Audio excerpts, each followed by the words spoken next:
খুব সুন্দর একজন আন্টি থাকতেন। তিনি এতই ফর্সা ও হাসি খুশি ছিলেন যে যখনই তাকে দেখতাম আমার মনটা কেমন জানি করত, সাথে কথা বলতে চাইছিল। একদিন আমি রাস্তা দিয়ে যাচ্ছিলাম, হঠাৎ আন্টি আমাকে ডেকে তার বাড়িতে নিয়ে গেলেন। আমি ঘরে ঢুকে চুপচাপ বসে রইলাম। কিছুক্ষণ পর আন্টি যখন ঘরে এলেন তখন তিনি হালকা পোশাক পরেছিলেন, যা তাকে অসাধারণ লাগছিল। তাকে দেখে আমি কিছুটা অবাক হয়ে গেলাম। আমি তাকে বললাম, কেন আমাকে ডেকে আনলেন? তিনি কিছু না বলেই আমার পাশে বসলেন। তারপর কিছু না বলেই তার পরিহিতা সব কিছু খুলে আমাকে দিতে লাগলেন। বললেন, তোকে আমি মন থেকে চাই, বাট বলতে পারি না। আমার প্রচুর তৃষ্ণা, কিন্তু তৃষ্ণা মেটানোর কোথাও অপশান খুঁজে পাই না, তাই তোকে আজকে বাড়িতে নিয়ে এসেছি। তুই আজ গাছে উঠবি, ডাব বাড়াবি, ডাবের রস খাবি, এরপর তুই নদীতে নামবি, নদীতে নেমে গোসল করবি। জলদি জলদি নে, নদীতে বান চলে আসতেছে, তাড়াতাড়ি গোসল দা, নাহলে ভিজে যাব। বন্ধুরা, আজকের গল্পটি অনেকটাই স্পেশাল, তাই সবাই রেডি হয়ে যাও। দয়া করে গল্পগুলো ভালো লাগলে ভিডিওটি লাইক, শেয়ার এবং চ্যানেলটি সাবস্ক্রাইব করো। বন্ধুরা প্লিজ। আমার নাম শিয়াম, বয়স ২০ বছর, সাধারণ এক যুবক। তবে সাধারণ হলেও আমাদের পাড়ার প্রায় সব মহিলাই যেন আমাকে অন্য চোখে দেখতেন।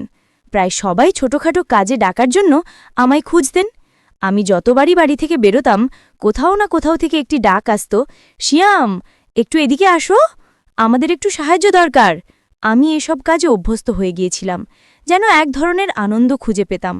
আমাদের পাড়ায় এক আন্টি ছিলেন, যার নাম জানার কখনো চেষ্টা করিনি, শুধু আন্টি বলেই ডাকতাম। তার স্বামী বেশিরভাগ সময় দেশের বাইরে থাকতেন, আর আন্টি একাই থাকত।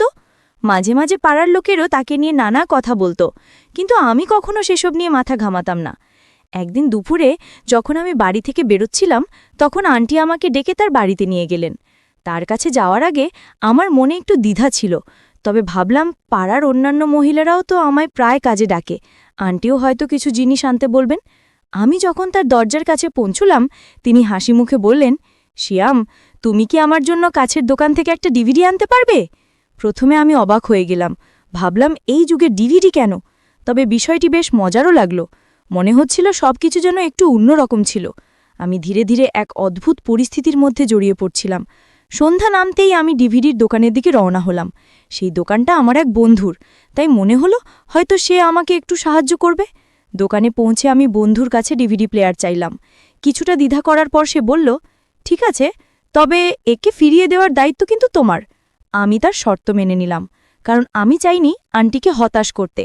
ডিভিডি প্লেয়ার নিয়ে যখন আন্টির বাড়িতে পৌঁছলাম, তিনি আমাকে দেখে মৃদু হেসে ধন্যবাদ জানালেন। আন্টির চোখে একটি অদ্ভুত ভাব ছিল, যেন তার কথার পেছনে আরও কিছু লুকিয়ে আছে। আমি যখন ডিভিডি প্লেয়ারটি দরজার কাছে দেওয়ার চেষ্টা করলাম, তিনি বললেন, ভেতরে এসে এটি আমাদের এলসিডির সঙ্গে সেট করে দাও, কারণ আমি এই ব্যাপারটা বুঝি না। আমি এসব কাজে দক্ষ ছিলাম, তাই ভেতরে ঢুকে ডিভিডি প্লেয়ারটি ঠিক করে দেওয়ার সিদ্ধান্ত নিলাম। আন্টির ঘরের পরিবেশ আর তার আচরণ আমাকে এক ধরনের আকর্ষণে জড়িয়ে ফেলেছিল। যখন আমি তার বাড়িতে ঢুকে ডিভিডি প্লেয়ারটি সেট করছিলাম, প্রতিটি মুহূর্তে তার প্রতিক্রিয়া আমার মধ্যে এক অন্যরকম অনুভূতি তৈরি করছিল। আন্টি আমার আর তার জন্য চা নিয়ে আসলেন। চা খেতে খেতেই আমি যখন সিনেমার দিকে তাকালাম, দেখলাম একটা মেয়ে নাচছে। তার নাচ আর সৌন্দর্য আমাকে অবাক করে দিল, যেন সে অন্য কোনো জগতের মেয়ে।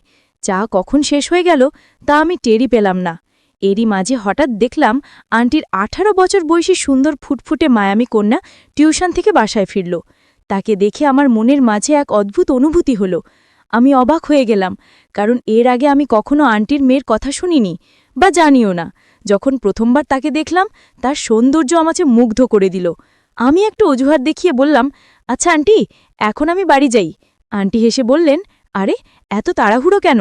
চা তো খেলে, এবার একটু বসো। আমি কোনো উত্তর না দিয়ে উঠে বাড়ির দিকে রওনা হলাম। কিন্তু বাড়ি ফিরেও আমার মন পুরোপুরি সেই মেয়েটির ভাবনায় ডুবে গেল। আন্টির মেয়ের চেহারাটা যেন বারবার আমার সামনে ভেসে উঠছিল। আমি ভাবতে লাগলাম, আন্টির মেয়ে এত সুন্দর, তাহলে আগে কখনো তাকে দেখিনি কেন? বাড়ি ফিরে পড়াশোনায় মন দেওয়ার চেষ্টা করছিলাম, কিন্তু বারবার সেই মেয়েটির হাসিমাখা মুখ আর তার সরলতা আমার চিন্তায় ভেসে উঠছিল। আমি বুঝতে পারছিলাম আন্টির বাড়িতে যাওয়া মানে শুধু তার সঙ্গে দেখা করা নয়, তার মেয়েরও একটা আকর্ষণ ছিল। পরের দিন যখন আমি বাইরে যাচ্ছিলাম, হঠাৎ আন্টির কথা মনে পড়ল।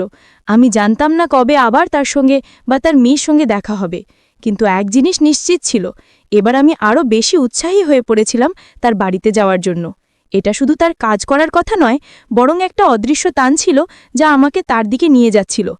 তখনই মনে পড়ল ডিভিডি প্লেয়ারটি ফেরত নিয়ে আসা উচিত। সেটাই অজুহাত করে আবার আন্টি বাড়িতে গেলাম। আন্টি আমাকে দরজার কাছেই ডিভিডি প্লেয়ারটি দিয়ে দিলেন এবং ভেতরে আসতে বললেন না। আমি কিছুটা হতাশ হয়ে গেলাম, কারণ আবার কখনো হয়তো তার বাড়িতে ঢোকার সুযোগ পাব এবং সেই সুন্দরী মেয়েটিকে দেখতে পাব। শেষে কয়েকদিন পরে আবার আন্টি আমাকে ডাকলেন। বাবা, আমাদের মেশিনটা ঠিকভাবে কাজ করছে না, একটু দেখে দাও তো। আমি তৎক্ষণাৎ তার বাড়িতে গেলাম। মেশিনটি পরীক্ষা করে দেখলাম ভেতরে একটি কাপড় আটকে আছে। কাপড়টি বের করে মেশিনটি চালু করলাম এবং সেটি আবার কাজ করতে শুরু করল। এটা দেখে আন্টি খুশি হয়ে বললেন, ধন্যবাদ, তুমি ঠিক করে দিলে। ঠিক হয়েছে, এবার কাপড় ধোয়ার কাজটা করতে হবে। কিছুক্ষণ পর তিনি চা আর বিস্কুট নিয়ে এলেন। আমি ভাবতে শুরু করলাম, আন্টির মেয়েও তো এই বাড়িতেই থাকে, কিন্তু তাকে এখনও দেখিনি। মনে মনে আগ্রহ বাড়ছিল তাকে একবার দেখার জন্য। আমি তাকে বেশ কয়েকদিন আগে দেখেছিলাম, কিন্তু কখনো সামনাসামনি দেখা হয়নি। ভাবছিলাম, যখন আন্টি এত সুন্দর, তার মেয়ে তো আরও সুন্দর হবে। তখনই আন্টি বলেন, তুমি একটু বসো, আমার মেয়েটা এই আসবে, তোমার সঙ্গে আলাপ করিয়ে দেব। ঠিক সেই সময় তার মেয়ে ঘর থেকে বেরিয়ে এলো। সম্ভবত সে জানত না যে আমি এখানে আছি, তাই কোনো ওড়না ছাড়াই বেরিয়ে এলো। তাকে দেখে আমার চোখ বড় হয়ে গেল, যেন এক পরী আমার সামনে দাঁড়িয়ে আছে।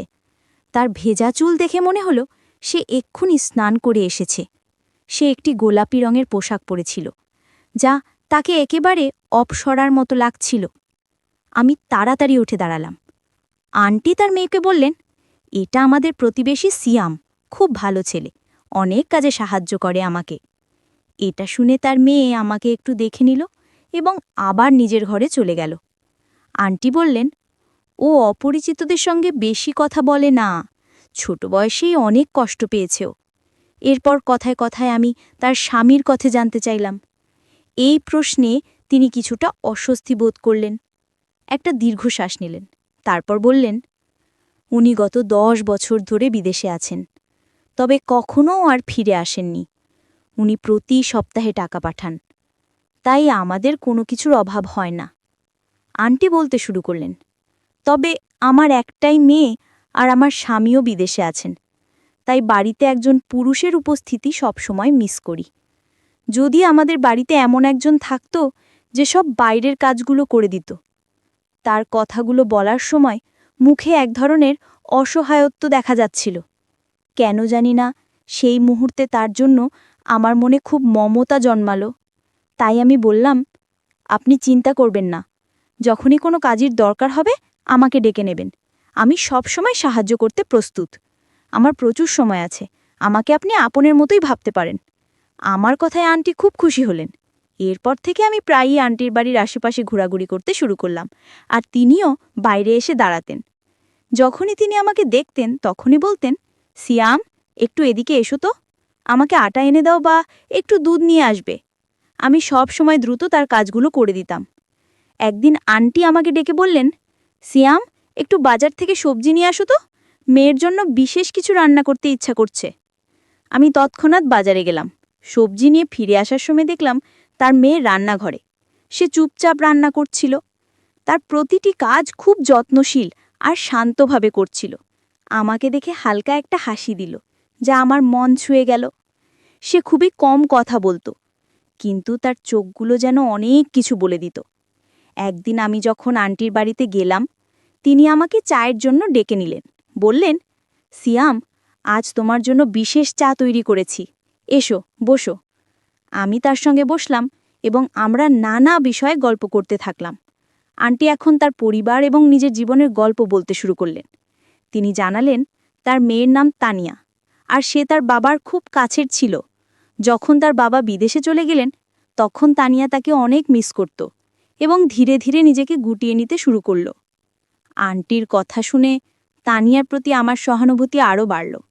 আমি তার জীবনের কঠিন সময়গুলো বোঝার চেষ্টা করছিলাম। একদিন আমি তাদের বাড়ির সামনে দিয়ে যাচ্ছিলাম, তখন এক মিষ্টি কণ্ঠ আমাকে, সিয়াম, কোনাল, একটু এখানে আসবে। আমি তাকিয়ে দেখি সেই ডাক তানিয়া দিয়েছিল। আমি তার কাছে দৌড়ে গেলাম। তানিয়া বলল, আজ মা অসুস্থ, তাই দয়া করে একটু দুধ নিয়ে আসতে পারবে? এটা শুনে আমি তৎক্ষণাৎ দোকানে গিয়ে দুধ কিনে আনলাম। বাড়িতে ফিরে দরজায় টোকা দিলাম।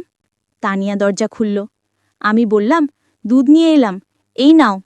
তখন তানিয়া একটু হেসে বলল, দয়া করে ভেতরে এসে দুধটা হাতে দিয়ে যাও। আমি ভেতরে ঢুকলাম। তারপর সে বলল, মায়ের পাশে একটু বসে থাকো। আমি আন্টির ঘরে গিয়ে দেখি তিনি বিশ্রাম নিচ্ছেন। কিছুক্ষণ পর তানিয়া আমাকে জিজ্ঞেস করল, সিয়াম চা খাবে? তার স্বরে এমন কিছু ছিল যার কারণে আমার মুখ থেকে শুধু জি শব্দটি বেরোলো, কারণ আমি কিছুটা নার্ভাস ছিলাম। তবে তার মুখে একটা অদ্ভুত হাসি ছিল, যার মানে আমি বুঝতে পারলাম না। কিছুক্ষণ পর সে চা নিয়ে ঘরে ঢুকল এবং বলল, আমার মা তোমার অনেক প্রশংসা করছিলেন, তুমি আসলে কি করো? আমি উত্তরে বললাম, সারাদিনই অবসরেই থাকি। এটা শুনে সে হেসে উঠল। আমি লক্ষ্য করলাম সে যখন হাসে তখন তাকে আরও সুন্দর দেখায়। তারপর হঠাৎ তার মুখটা একটু বিষণ্ণ হয়ে গেল। আমি চা খাওয়ার সময় আমি ভাবিনি যে ও এতটা কাছে এসে বসবে। ও হঠাৎ আমার হাতটা ধরল এবং বলল, সিয়াম তুমি কাজ কেন করো না? এই কথায় আমার চোখে পানি চলে এলো। আমি বললাম, আমার বাবা মা মারা গেছেন, আমি দিনে দুবেলা খাবার পাই, তাই আয় করে আর কি করব? এটা শুনে সে রেগে গিয়ে উঠে দাঁড়াতে লাগলো। আমি বুঝলাম এটাই সুযোগ, তাই তার হাত ধরে তাকে থামালাম।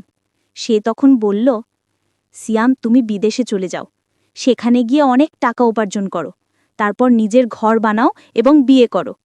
পাড়ার লোক আর কতদিন তোমাকে সাহায্য করবে? এই সব কথা বলে সে আলমারির কাছে গেল এবং সেখান থেকে কিছু গয়না বের করে আমার হাতে দিল। ও বলল, এগুলো আমার বিয়ের গয়না, এগুলো এখন আর আমার কোনো কাজে আসবে না, তুমি এগুলো ধার হিসেবে নাও, বিদেশ থেকে ফিরে এসেই ফেরত দিও। কথাগুলো বলে সে চোখ বন্ধ করল। তার মুখে এক ধরনের অদ্ভুত শান্তি ছিল। আমি তখনই সিদ্ধান্ত নিলাম, এবার আর তাকে না করব না। আমি সেই গয়নাগুলো নিলাম এবং বললাম, তোমার এই উপকার আমি কোনোদিন ভুলব না। এটা শুনে সে বলল, এটা উপকার নয়, ভালোবাসা। ভালোবাসার প্রতিদান কেউ দিতে পারে না। তুমি আমার মায়ের জন্য অনেক কিছু করো, তাই মা কিছুটা তোমার জন্য করার জন্য গোপনে আমাকে সব বলে দিয়েছে। বন্ধুরা, আজকের গল্পটি এই পর্যন্ত। গল্পটি তোমাদের কেমন লাগলো অবশ্যই কমেন্ট করে জানাবে।